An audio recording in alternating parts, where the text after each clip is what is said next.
Peggy 16.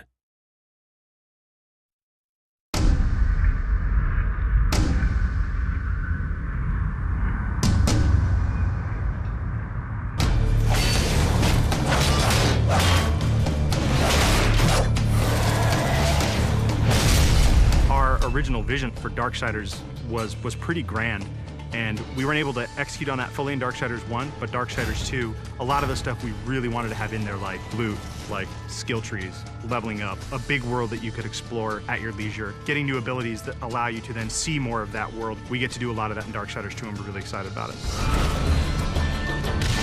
When we were coming up with the loot for the game, we had a lot of fun. We knew the weapon types and the armor and stuff that Death would wear, but obviously we want to have a lot of variety and allow people to really make their guy look different from their friends. Let me tell you about loot. It's the best new feature we're adding to Darksiders 2. You get to pick whatever gear you want to use.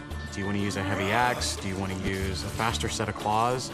Do you prefer extra fire damage? Do you want added strength? Do you want added stamina? There's got to be thousands of pieces of loot. I mean, not only is there a bunch of visual combinations, there's a bunch of statistical combinations. Of course, you're going to find just common stuff, and then you're going to start to find some that have magical properties. You're going to get some that really are loaded up with stats, and eventually, our top-tier loot is called possessed weapons, and those are going to be a lot of fun because they stay with you, and you're actually able to take items that you found, and you can feed those items into the possessed weapon to increase their power. Essentially, the possessed weapons level up with you based on how often you feed them with the loot that you don't want anymore. And I think it's that tier of loot that we're introducing that's going to be the most exciting. In Darksiders 2, we've got a skill tree. There are two major sides. You've got the Necromancer side and the Harbinger side. The Harbinger is more warrior-based, melee, in-your-face, hand-to-hand combat, weapon-based combat. Necromancer is your spellcaster. Your big nukes, fire, arcane, lightning, all that cool stuff. There's certainly not a chance to just stand in one place in Darksiders 2. The characters are more aggressive in this game. They're kind of up on top of you very quickly.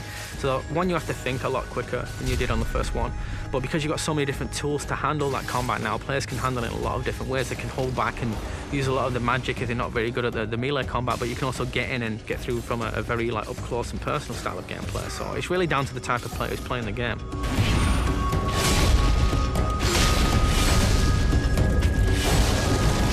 It's absolutely worth playing the game for the second time. We hold back some of our really high-end, powerful loot items for the second read through. There are quests that are going to force you to explore the world into nooks and crannies you didn't even know existed, and to go down through some pretty serious content. And some are funny, some are serious, but there's a lot to see. It sort of harkens back to the elements that were special in old school games. That's what we really wanted to pack into Darksiders 2. We want people to sense our passion. It's a game made for gamers by gamers.